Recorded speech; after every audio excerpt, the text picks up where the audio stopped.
Hello everyone.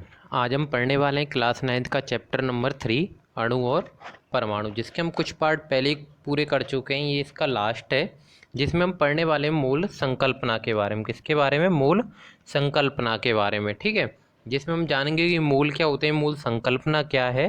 ठीक है, तो हम पहले मूल के बारे में बात करते हैं। ठीक है, देखिए होता क्या है, जैसे आप बाज़ार से कुछ भी चीज़ लेके आते हो, ध्यान से सुनना।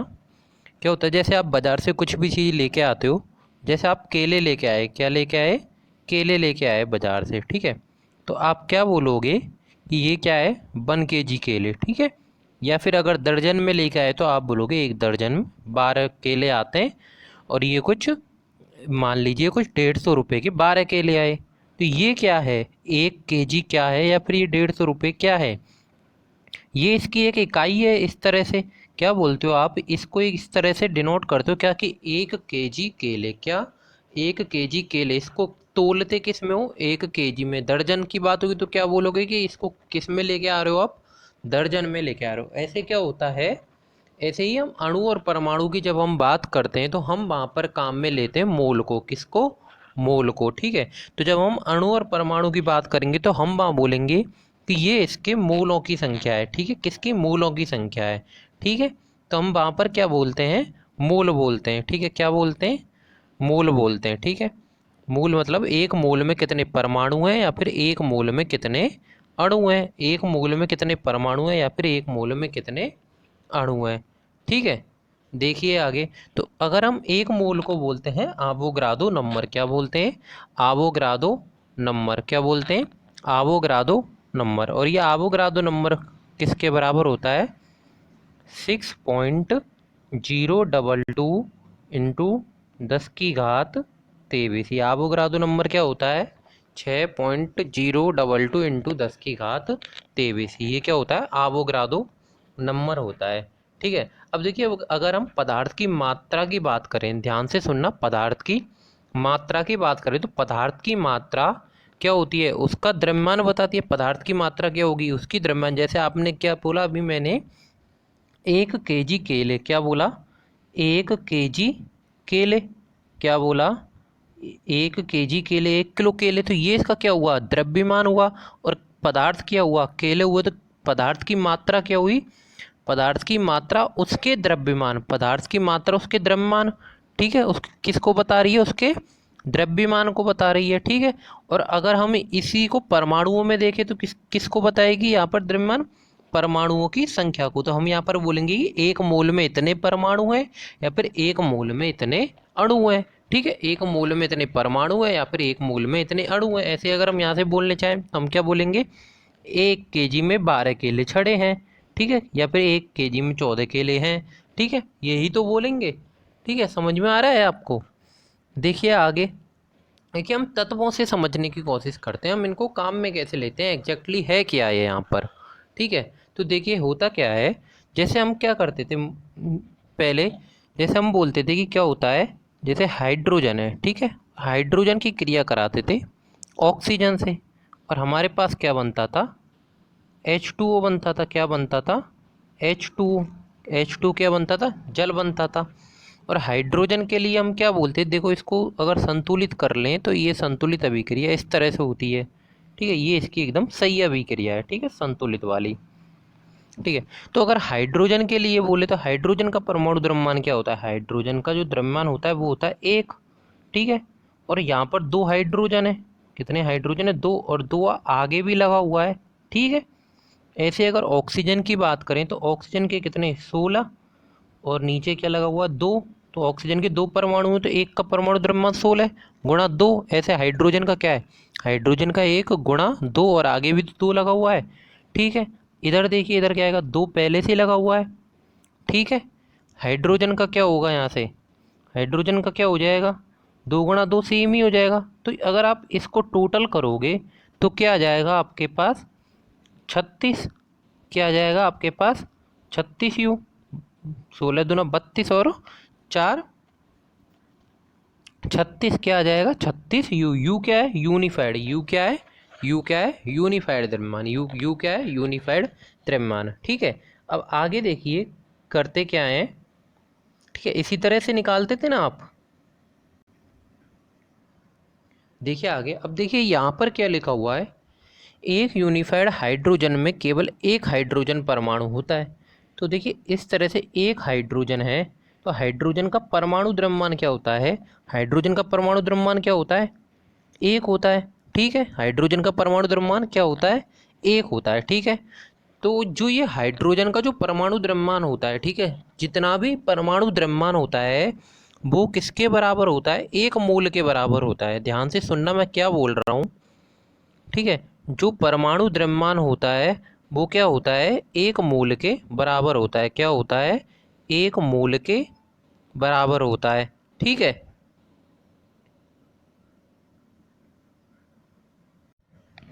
किसके बराबर होता है, हाइड्रोजन का परमाणु द्रव्यमान है वो एक मोल के बराबर होता है। तो इसका मतलब क्या है, ये एक क्या है, एक है परमाणु द्रव्यमान, और किसके बराबर होता है, एक मोल के बराबर होता है। अब हाइड्रोजन में अगर हम परमाणुओं की संख्या निकालना चाहें तो परमाणुओं की संख्या क्या होगी, हाइड्रोजन का परमाणु क्रमांक क्या है, एक, और परमाणु द्रव्यमान क्या है, एक। तो हाइड्रोजन में परमाणु की संख्या क्या होगी, एक होगी। हाइड्रोजन में परमाणुओं की संख्या क्या होगी, एक होगी।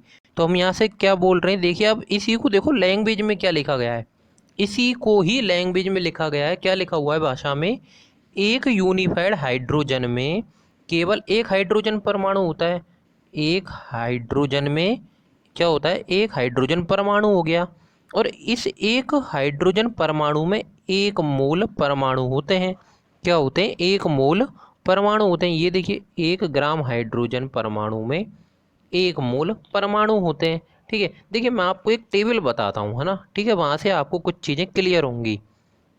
ठीक है, ये देखिए परमाणु मोलर द्रव्यमान की टेबल। अब देखिए इसमें हमने क्या क्या कर रखा है, पहले तत्व ले रखे हैं, परमाणु द्रव्यमान है, इन सबके सापेक्ष परमाणु द्रव्यमान है और मोलर द्रव्यमान है। ठीक है, तो देखिए परमाणु द्रव्यमान को यू से लिख रखा है। ठीक है, तो यू क्या होता है, यूनिफाइड होता है।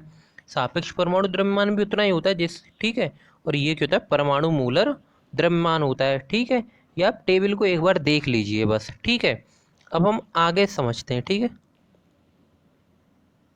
अब देखिए यहाँ से आपको समझ में आया इसका मतलब क्या है, हाइड्रोजन के कितने परमाणु होते हैं, हाइड्रोजन में, हाइड्रोजन तत्व में एक परमाणु होता है, और उस एक परमाणु में एक मोल परमाणु होते हैं। और एक मोल किसके बराबर होता है, आवोगाद्रो के बराबर होता है। किसके बराबर होता है, आवोगाद्रो के बराबर होता है।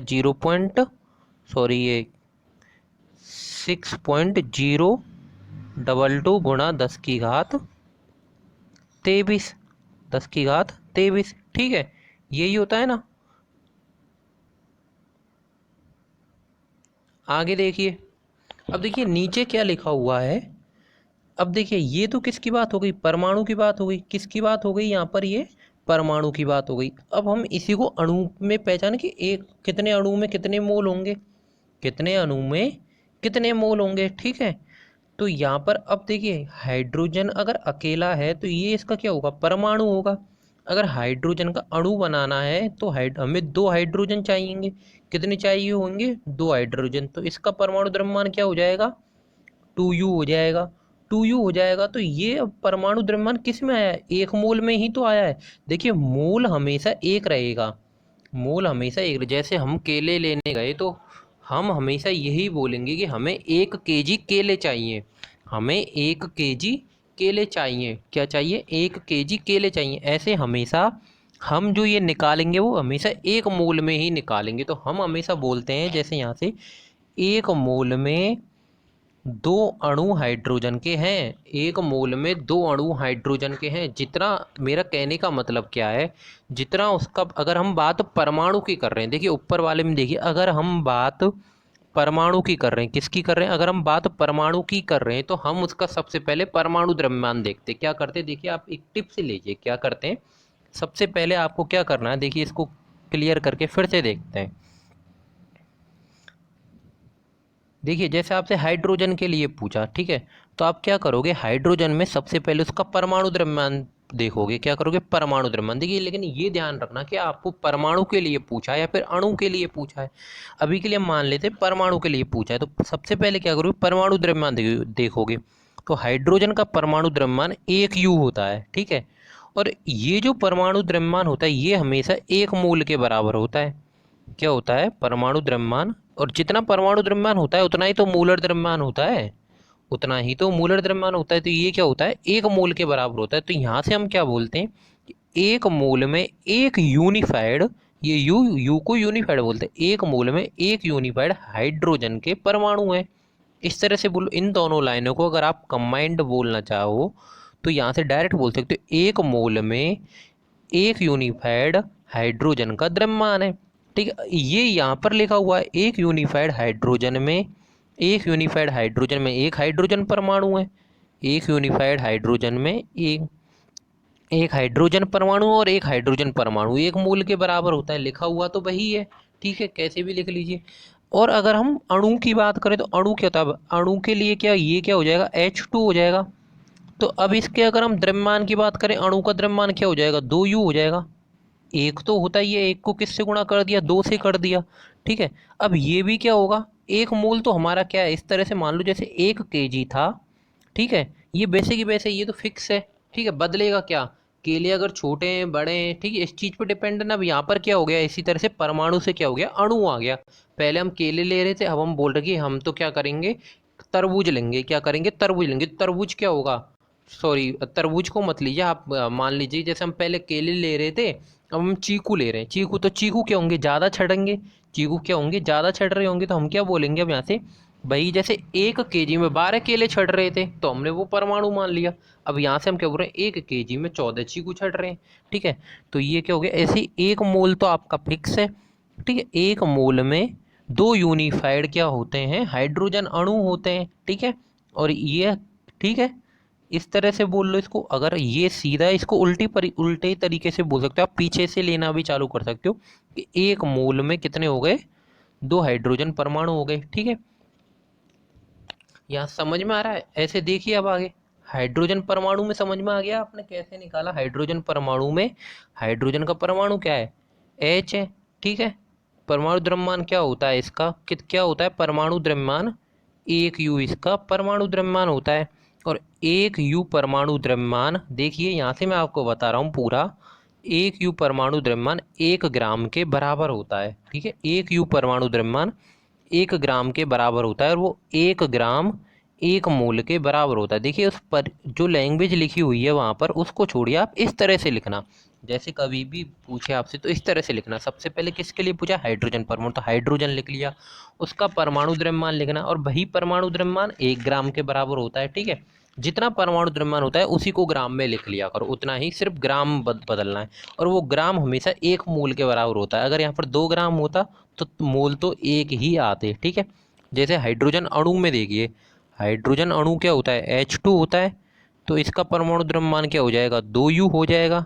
ठीक है, और 2U की अगर हम बात करें तो 2U किसके बराबर हो जाएगा, 2 ग्राम के बराबर हो जाएगा। ठीक है, और अगर हम 2 ग्राम की बात करें तो 2 ग्राम किसके बराबर हो जाएगा, 1 मोल के बराबर हो जाएगा। ठीक है, आप ये लिख लोगे तो आप परिवार जो वो लैंग्वेज लिखी हुई है उसको भी आसानी से लिख पाओगे। ठीक है, देखिए लैंग्वेज लिखने की आपको ज़रूरत नहीं पड़ेगी, आपसे एग्जाम में ऐसा पूछता भी नहीं है। जनरली नॉलेज आपको होनी चाहिए कि हम मूल संकल्पना एक्चुअल में है क्या, हम यहाँ से निकाल क्या रहे हैं। ठीक है, तो यहाँ से हम निकालते परमाणु और उनका द्रव्यमानों की संख्या। ठीक है, क्या निकाल रहे हैं, यहाँ से हम उनके मोल निकाल रहे हैं। ठीक है, एक मोल में कितने परमाणु हैं या फिर एक मोल में कितने अणु हैं, एक मोल में कितने परमाणु हैं या फिर एक मोल में कितने अणु हैं। ठीक है, अब जैसे हीलियम की बात करें, अब यहाँ पर हीलियम में क्या होता है, हीलियम में अणु और परमाणुओं का द्रव्यमान बराबर होता है। हीलियम में क्या होता है, जितने परमाणु का द्रव्यमान होता है उतना ही अणुओं का। जैसे हीलियम का क्या लिखोगे आप, हीलियम को क्या लिखोगे, H ही लिखोगे। ठीक है, और हीलियम का परमाणु द्रव्यमान आप क्या पढ़ते हो, 4U पढ़ते हो। ठीक है, और 4U को आप क्या लिखोगे, 4U किसके बराबर हो जाएगा, 4 ग्राम के बराबर हो जाएगा। 4U किसके बराबर हो जाएगा, 4 ग्राम के बराबर हो जाएगा। और ये 4 ग्राम किसके बराबर लिख दोगे आप 1 मोल के बराबर। ध्यान से देखना, अब आप यहाँ से यहाँ पर आपको समझ में आएगा, 1 मोल के बराबर। हीलियम अणु की बात करें तो अब देखिए यहाँ पर जो हीलियम अणु होता है वो He2 नहीं बनता, हमेशा हीलियम H ही बनता है। ठीक है, हीलियम He ही बनता है। तो यहाँ पर भी ये 4U ही रहता है। ठीक है, और 4U किसके बराबर, 4 ग्राम के बराबर। ठीक है, ये U है। ठीक है, और 4 ग्राम किसके बराबर, 1 मोल के बराबर है। एक मूल के बराबर। अब देखिए परिभाषा के लिए, 4U हीलियम में केवल एक हीलियम परमाणु होता है, तो 4U हीलियम में क्या होता है, एक हीलियम परमाणु होता है। 4U हीलियम में एक हीलियम परमाणु होता है। ठीक है, आगे देखिए,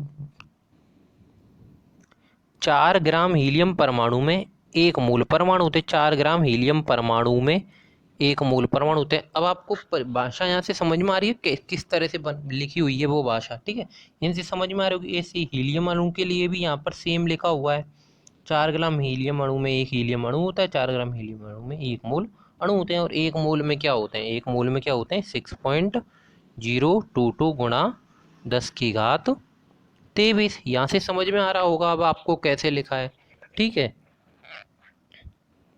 आगे देखिए नाइट्रोजन की बात करें तो देखिए नाइट्रोजन को आप क्या लिखते हो, एन लिखते हो। पहले परमाणु को देखते हैं, तो नाइट्रोजन का क्या होता है, क्या होता है नाइट्रोजन का, फटाफट बताइए। नाइट्रोजन का क्या होता है, 7×14। नाइट्रोजन का क्या होता है, 7×14।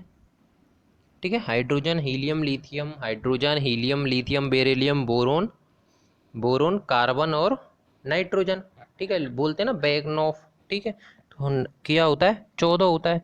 तो यहाँ से ये क्या हो जाएगा, 14U किसके बराबर हो जाएगा, 14 ग्राम के बराबर हो जाएगा। और 14 ग्राम किसके बराबर हो जाएगा, फिर से एक मूल के बराबर हो जाएगा। ठीक है, देखिए यहाँ से बहुत अच्छा समझ में आएगा आपको। आगे देखिए, अब नाइट्रोजन अणु की बात करें तो नाइट्रोजन अणु को क्या लिख लोगे, N2 लिख लोगे, तो ये क्या हो जाएगा, 14×2 = 28 हो जाएगा।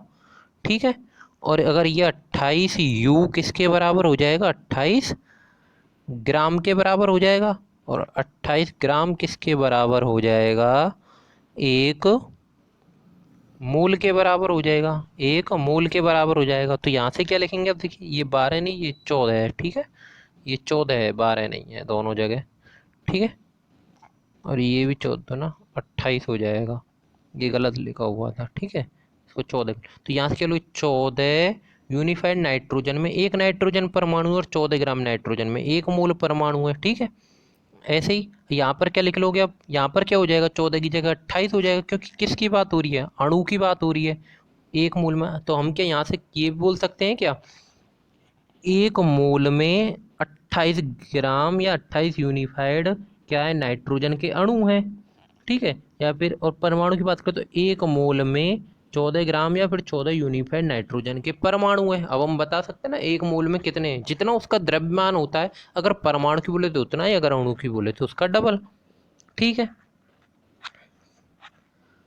अब देखिए यहाँ से ये जल का देखें एक बार ही, वो क्या हम देखिए एक एक तत्व का देख रहे थे। अब जल क्या होता है, यौगिक होता है, अणु यौगिक होता है। जल का अणु यौगिक का निकाल के देखें, जल को क्या बोलते हैं, H2O। ठीक है, तो हाइड्रोजन का क्या हो जाएगा, हाइड्रोजन का परमाणु द्रव्यमान निकालते हैं हम। सबसे पहले क्या होता है, 1×2, आपको दो परमाणु है तो 2, प्लस ऑक्सीजन का क्या हो जाएगा, ऑक्सीजन का क्या होता है, ऑक्सीजन का क्या होता है 16, ऑक्सीजन का क्या होता है 16। तो ये किसके बराबर हो जाएगा, 18U के बराबर हो जाएगा। आप इसको निकालोगे तो 18U को आप क्या लिखोगे, 18U को 18 ग्राम लिख दोगे, 18 ग्राम लिख दोगे। और 18 ग्राम को क्या लिख दोगे, एक मोल लिख दोगे। 18 ग्राम को एक मोल लिख दोगे, तो एक मोल में 18 ग्राम या 18 यूनिफाइड जल के अणु हैं। ठीक है, जल के क्या है, अणु है। यहाँ पर आप जल के परमाणु नहीं बोलोगे, ठीक है, क्योंकि यहाँ पर यौगिक जो बन रहा है वो अणु यौगिक बन रहा है। ठीक है, यहाँ पर अणु यौगिक बन रहा है, इस तरह से आप निकाल सकते हो। अब आप कार्बन का निकालना चाहें तो आप यहाँ से कार्बन का निकाल के दे सकते हो मेरे को, कार्बन का निकाल के दे सकते हो क्या, यहाँ से ये देखिए ये किसके, जल के लिए लिखा हुआ है। ठीक है, कार्बन का निकाल के दे सकते हो मेरे को यहाँ से। कार्बन के परमाणु के लिए क्या होगा, कार्बन का परमाणु द्रव्यमान क्या होता है, 12U। और कार्बन कार्बन की अगर हम बात करें उस अणु की, तो क्या होता है, 12×24 हो जाएगा, क्या हो जाएगा, 24U हो जाएगा C2 के लिए। ठीक है, यहाँ से निकाल सकते हो ना अब आप आराम से, परमाणु के लिए या फिर अणु के लिए। ठीक है, आसान काम है। ठीक है, अब देखिए टेबल देखते हैं हम एक बार, एक निकालना, कमेंट करना कार्बन का क्या आ रहा है। अब देखिए यहाँ पर आप टेबल देखिए, पहले हाइड्रोजन को देखिए, हाइड्रोजन का परमाणु द्रव्यमान 1, सापेक्ष परमाणु द्रव्यमान 1, मूलर द्रव्यमान 1। ठीक है, हाइड्रोजन अणु की बात करें तो हाइड्रोजन अणु क्या हो जाएगा, H2 हो जाएगा ये। ठीक है, तो 2 ग्राम 2 ग्राम और 2 ग्राम हो जाएगा। हीलियम देखिए यहाँ पर 4 ग्राम है। हीलियम तो परमाणु का भी सेम ही रहता है और अणु का भी सेम रहता है। ठीक है, हीलियम दोनों में सेम होगा। कार्बन की बात करें तो कार्बन का परमाणु द्रव्यमान क्या है, 12। ठीक है, और कार्ब नाइट्रोजन की अगर हम बात करें, ठीक है, देखिए ऑक्सीजन का 16, CO का 15 है, आप निकाल सकते हो। कार्बन का कैसे, कार्बन का 16 प्लस ऑक्सीजन का, सॉरी कार्बन का 12 प्लस ऑक्सीजन का 16। अणु की बात करें, अणु की, तो अणु में देखिए नाइट्रोजन का, देखिए नाइट्रोजन का क्या हो जाएगा, 14 दूनी 28। ठीक है, ऐसे ऑक्सीजन का 16 दूनी 32, CO2 का निकाल रखा है 44। निकाल सकते हो आप यहाँ से। आप मूल, अगर आपसे मूल संकल्पना समझ में आ रही है, मूल संकल्पना है क्या है, यहाँ से मूल संकल्पना किस तरह से निकाली जाती है, एक मूल में हम उनको लेके आ रहे हैं। यहाँ से हम देख क्या रहे थे एक्चुअली, मूल संकल्पना में देख क्या रहे थे कि एक मूल में कितने परमाणुओं की संख्या है या फिर एक मूल में कितने अणुओं की संख्या है, ये क्या होती है मूल। हम इसके न्यूमेरिकल्स करेंगे, अब इसके ऊपर क्वेश्चंस करेंगे जो हमारे दिए हुए हैं, वो हम नेक्स्ट पार्ट में करेंगे। ठीक है, अगर वीडियो अच्छी लगी तो चैनल को सब्सक्राइब करना ना भूलें।